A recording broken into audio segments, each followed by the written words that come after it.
नमस्कार दोस्तों, स्वागत है आपका हमारे चैनल वर्ल्ड ऑफ हैप्पीनेस में। दोस्तों, एक आज टॉपिक पे मैं आपसे बात करना चाहता हूँ कि गुरु जब हम चुनते हैं तो गुरु किस प्रकार का होना चाहिए, क्योंकि अध्यात्म एक बहुत बड़ा मार्ग होता है और जीवन में हर गुरु का अलग अलग काम होता है, अलग अलग उसकी टीचिंग्स होती हैं।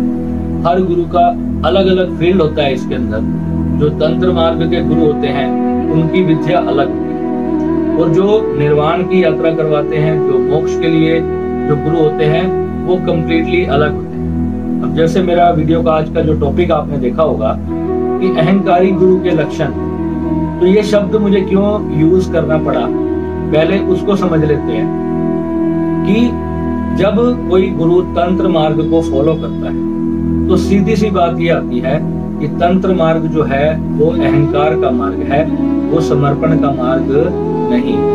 यानी कि दो मार्ग हैं। एक मार्ग वो होता है जो हमारे जीवन में हो रहा है, जो भी हमारे को पिछली जन्मों के कर्मों के अनुसार हमें जो कुछ भी प्राप्त हुआ उसको हम बदलने की साधना करते हैं, उसको तंत्र साधना कहा जाता है। और एक ऐसा है समर्पण का मार्ग कि जो कुछ भी हमें मिला उसको हम ठंडे सहज भाव से, एक स्वीकार भाव से जब समर्पण कर देते हैं भगवान के चरणों में, और ये हम एक्सेप्ट करते हैं कि हे प्रभु, जो कुछ तूने दिया मैं उसमें राजी हूँ, मैं उसमें खुश हूँ। और वो जो गुरु जो आपको मार्ग बताते हैं वो निर्वाण का मार्ग होता है, यानी कि मोक्ष का मार्ग होता है। अब इसको ऐसे समझ लो, जब हम समर्पण वाले मार्ग में आते हैं तो जो भी हमारे कर्म होते हैं हम उसको भोग करके, हम उसको समर्पण भाव से, जो भगवत गीता है हमारे सनातन धर्म में, वो समर्पण का मार्ग है। भगवत गीता हमें ये सिखाती है कि सृष्टि में जो कुछ भी हो रहा है केवल और केवल भगवान श्री कृष्ण कर रहे हैं, और केवल जो वासुदेव है, जिसमें उन्होंने कहा कि मैं जो सच्चिदानंदन मेरा स्वरूप है, जो मेरा निराकार स्वरूप है, मैं सब कुछ कर रहा हूँ। संसार में अगर पत्ता भी हिल रहा है तो वो भी मैं कर रहा हूँ। और जो भक्त होता है, जो परमात्मा के मार्ग में चलता है, तो वो अपनी हर सुख को भी और दुख को भी वो अपने भगवान के चरणों में समर्पण करके वो अपनी जिंदगी को जीता है। जो तंत्र मार्गी होता है उनको, जो निर्वाण मार्गी जो होता है, तो उसको हम कहते हैं वैष्णव भक्त। और जो तंत्र मार्गी होते हैं, भगवान शिव के जो भक्त होते हैं, वो शैव कहलाते हैं, जो भगवान शिव के मार्ग में चलते हैं। भगवान का, शिव का जो मार्ग है वो तंत्र मार्ग है, यानी कि आप अपने जीवन को अपने हिसाब से करने के लिए कुछ ऐसे कर्म करते हो, कुछ ऐसी साधनाएं करते हो जिससे अगर आपको पूर्व जन्मों के मुताबिक कुछ अच्छा नहीं मिला, आपसे कुछ गलतियां हो चुकी हैं, तो आप पहले उनको कंट्रोल करते हो। उस सबको ठीक करने के बाद फिर आप जो है बाद में आप फिर मोक्ष के मार्ग में जा सकते हो। जब तक आप अपने जीवन में खुश नहीं हो तब तक, अब आप जो आपने देखा होगा कि बहुत सारे जो निर्वाण मार्ग के, जैसे भगवान बुद्ध थे, तो उन्होंने भिक्षा मांग के अपना जीवन का निर्वाह किया। हालांकि वो राजा के बेटे थे, पर वो सब कुछ छोड़ करके जो है ना, उन्होंने भिक्षा का कमंडल लिया और निकल गए गाँव का। क्या आज की डेट में सारे के सारे जो लोग हैं, क्या वो अगर सभी भिक्षा का कमंडल उठा के निकल पड़ेंगे तो सृष्टि कैसे चलेगी? सृष्टि तो आगे नहीं बढ़ेगी। तो इसलिए कुछ एक आध 2 लोग, 100 लोग, 50 लोग अगर ऐसे कर जाते हैं तो उससे सृष्टि को कोई फर्क नहीं पड़ता, क्योंकि बाकी सब लोग जो होते हैं वो उस व्यक्ति का खर्चा उठा लेते हैं, उसको भोजन दे देते हैं, उसको कपड़े दे देते हैं, उसको सर्दी गर्मी से बचने के लिए सामग्री दे देते हैं। परंतु अगर सारी दुनिया ही इस बात पे चल पड़ेगी तो वो सारी दुनिया फिर डिसबैलेंस हो जाएगी, समाज अस्त व्यस्त हो जाएगा। तो इसलिए इसमें यह माना जाता है कि जो तंत्र मार्ग है और जो निर्वाण का मार्ग है, जब ये दोनों एक साथ चलते हैं तो बहुत ही बढ़िया शुभ हो जाता है साधक का जीवन। और वो अपनी, पर उसमें जब तंत्र के मार्ग को साधक सीखता है ना, तो उसका लालच बढ़ना शुरू हो जाता है, क्योंकि अब उसको वो सब चीजें मिलने लग जाती हैं। वो फिर और ज्यादा के चक्कर में फंस जाता है, फिर वो अपने असली उद्देश्य को भूल जाता है। तो यहाँ पर जो मैं अपनी साधनाओं में सिखाता हूँ, तो मैं हर साधक को ये क्लियरली कहता हूँ कि जब आप समृद्ध हो जाएं तो एक समय पे आकर आप सांस लें और अपना जो है अब समर्पण कर दें। भगवान ने इतना दे दिया कि आप अपनी जिंदगी में आप अच्छे से खाना वाना खा सकें, आपका परिवार सुख से अपना जीवन बिता सके। अब सुख का तो कोई अंत ही नहीं है। अब एक गाड़ी है, वो 10 लाख की भी आती है और 10 करोड़ की भी आती है। अब कोई व्यक्ति उसी के लिए पागल ही हो जाए तो उसका कोई लाभ नहीं है।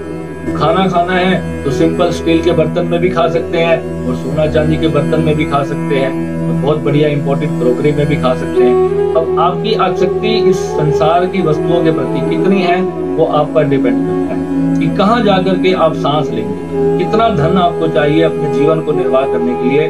तो आपके अंदर कहीं एक शांति का भाव आना चाहिए कि अब मेरे पास पर्याप्त है प्रभु, अब जो आपने दिया ये बहुत अच्छा दिया है।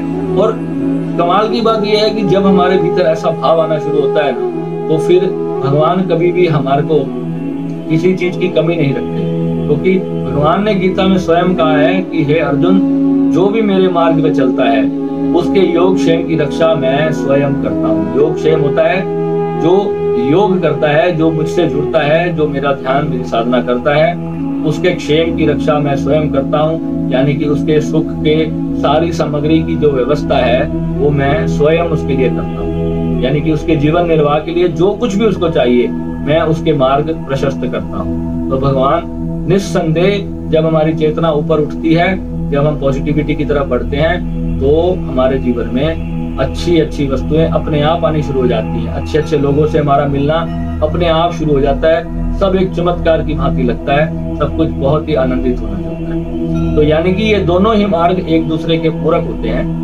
अब यहाँ पर जो मैंने कहा कि अहंकारी गुरु कौन होते हैं? जो कि अपने अध्यात्म को एक ब्रांड ट्रेडमार्क के नाम पे बेचते हैं, उसका एक ट्रेडमार्क बना देते हैं और दुनिया को, ज्ञान को ही अलग तरीके से परोसते हैं। उनको मैंने अहंकारी गुरुओं की संज्ञा दी, क्योंकि मैं अपने जीवन में ऐसे अनेक गुरुओं से मिला हूँ जो ज्ञान तो जिन्होंने पाया, परंतु उस ज्ञान के साथ उसका अभिमान उनके भीतर बैठ गया और उन्होंने उसको एक ब्रांड बना दिया ताकि कोई और व्यक्ति उन साधनाओं को, उन चीजों को यूज ना कर सके। और ऐसे गुरुओं को मैं कहूंगा कि आप अहंकारी हो। ऐसे के बहुत सारे शिष्य मुझे YouTube पर सुनते भी हैं और कमेंट्स में कई बार वो इस तरीके की बात करते भी हैं। तो मैं जब भी कोई वीडियो बनाता हूँ तो हर मेरे व्यूअर की मैं जिज्ञासा को शांत करने की सोचता हूँ। अगर कोई व्यक्ति कहीं किसी डाउट में है और उसको लगता है कि वो किसी गलत चीज को फॉलो कर रहा है, परंतु वो उसकी एक नीड बन चुकी है, उसको पता ही नहीं है कि मैं एक गलत मार्ग पे हूँ, तो उसको उसका जब तक बोध नहीं होगा, जब तक उसको उसका ज्ञान नहीं होगा, तब तक वो उस चीज में कुछ प्राप्त नहीं कर सकेगा। अब दोस्तों, भारत में ऐसे बहुत सारे गुरुजन हैं जो कि लॉ ऑफ अट्रैक्शन, तंत्र विद्या और बहुत सारी प्रकार की जो सनातन धर्म की साधनाएं हैं, सिद्धियां हैं और बहुत सारी हीलिंग पद्धतियां, रेकी विद्या और इस तरह की बहुत सारी विद्याओं को थोड़ा सा तोड़ मरोड़ के, उनके नाम चेंज करके आप लोगों को बेच रहे हैं। और उनकी सबसे बड़ी, मैं कहता हूं, ये एक चालाकी भी होती है और मैं इसको एक गलती भी कहूंगा, क्योंकि जब हम ये सोचते हैं कि हम अपनी वो हर चीज पैदा कर सकते हैं जो हमें चाहिए, हम तंत्र की मदद से हर चीज प्राप्त कर लेंगे, तो ये हमारी सबसे बड़ी भूल होती है। क्योंकि भगवान ने कहा, गुरु नानक देव जी ने कहा कि सोचे सोच ना हो वही से सोचे लखवार। यानी कि जितनी बार आप सोचते रहोगे वो जरूरी नहीं है कि वही हो जाएगा। कितना ही सोचते रहो, चलेगी उस परमात्मा की, उस ईश्वर की चलेगी। हम तंत्र भी करते हैं, अगर तंत्र के मार्ग में अगर कोई विद्या से हम कोई चीज को प्राप्त कर भी लेते हैं, तो वो भी उस मालिक की, उस ईश्वर की मर्जी से होता है। वो भी वहां से अगर होना होगा तो ही होगा, नहीं तो नहीं होगा। अब ये होता है कि हम जब तंत्र की साधना कर रहे होते हैं तो कोई चीज हमें अगले जन्म में मिलनी होती है, वो इस जन्म में मिल जाती है। तो ये ऊर्जा का खेल होता है, वो तो हम प्राप्त कर सकते हैं। पर जो कहे कि you can create your own destiny and you can change the world completely, अगर आपको कोई गुरु ये सिखाता है कि आप अपनी किस्मत को और अपने प्रारब्ध को पूरी तरह से बदल सकते हो, तो ये असंभव सी बात है। ऐसा इस संसार में नहीं होता। पहले बना प्रारब्ध, फिर बना हमारा शरीर। तो प्रारब्ध के अनुसार ही हमारे जीवन में हमारे को सारी चीजें मिलती हैं।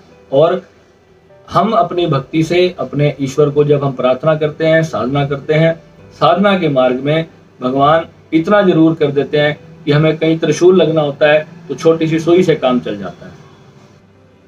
जितने भी ग्रहों के उपाय होते हैं ये केवल एक प्रार्थना के तरह ही होते हैं और उन ऊर्जाओं को बदलने के लिए होते हैं। जो नकारात्मक ऊर्जाएं हमारे जीवन को प्रभावित कर रही होती हैं, हम कुछ ऐसा कर्म करते हैं जिससे कि उनका प्रभाव कम हो जाए और हमें कुछ अच्छा मिले, कुछ पॉजिटिव मिले।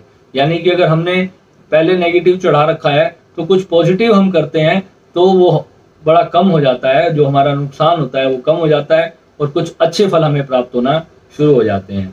अब जो व्यक्ति कहे कि मैं परमात्मा की उस पूरी व्यवस्था को चैलेंज करूंगा और उस व्यवस्था के अगेंस्ट मैं अपने तपोबल से सारी ऊर्जा को चेंज कर दूंगा, तो ऐसा इस दुनिया में कोई गुरु ना आज तक हुआ है और ना होगा। आप जिस भी गुरु को आप फॉलो करते हैं, आप उनका पर्सनल जीवन देखें।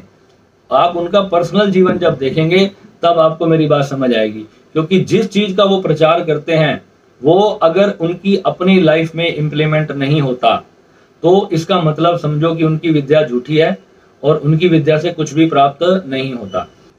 कोई गुरु आपको किसी भी तंत्र साधना के बारे में बता रहा है और वो आपको ये कहता है कि इस चीज को करने से आपके जीवन में ये होगा, और अगर वो नहीं होता, आपने साल या 2 साल या 3 साल उसका अभ्यास किया और उसके बाद भी अगर वो चीज आपके जीवन में नहीं हो रही है, तो इसका मतलब क्या है कि वो गुरु टोटली नकली है।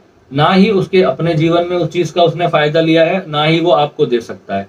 क्योंकि ये जितनी भी तंत्र वाली साधनाएं होती है ये सब एक ऊर्जा के साथ खिलवाड़ होता है, ऊर्जा के साथ एक छेड़छाड़ होता है।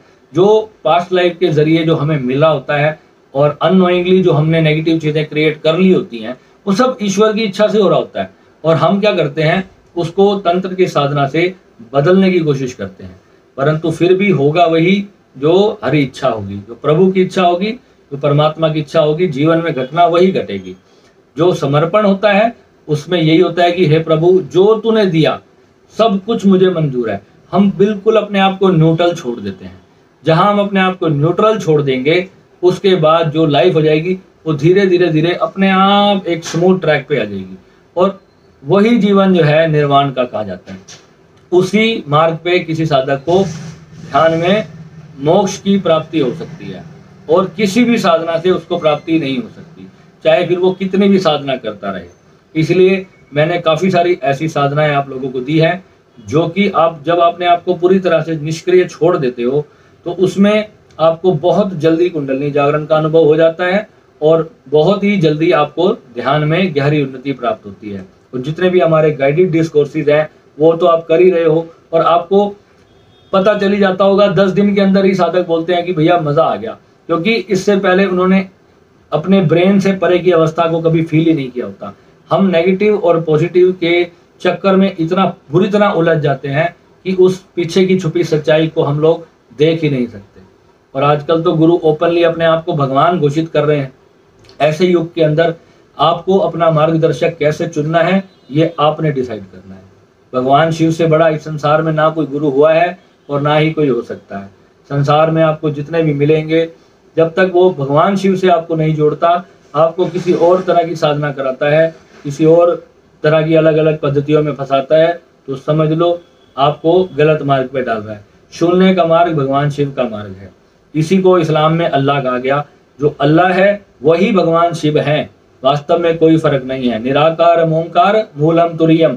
मैं मुसलमानों से भी बहुत बहस करता हूँ और उनको पूरी तरह से समझा देता हूँ कि देखो ये भगवान शिव के बारे में कहा गया है और ये तुम्हारे अल्लाह के बारे में कहा गया है, और यही गुरु नानक देव जी ने एक ओंकार के बारे में कहा है, और यही बाइबल ने कहा है in the beginning was the word, यानी शुरुआती में सिर्फ एक शब्द था। तो बाकी के जितने भी देवी देवता हैं वो सब कोई ना कोई तंत्र क्रिया करने के लिए है। अब इसलिए अब हमें असली बात को समझना है और अपने सनातन के मूल रहस्य से जुड़ना है। ठीक है दोस्तों, तो उम्मीद है आपको समझ आ गया होगा। मिलते हैं अपने अगले वीडियो में। नमस्कार।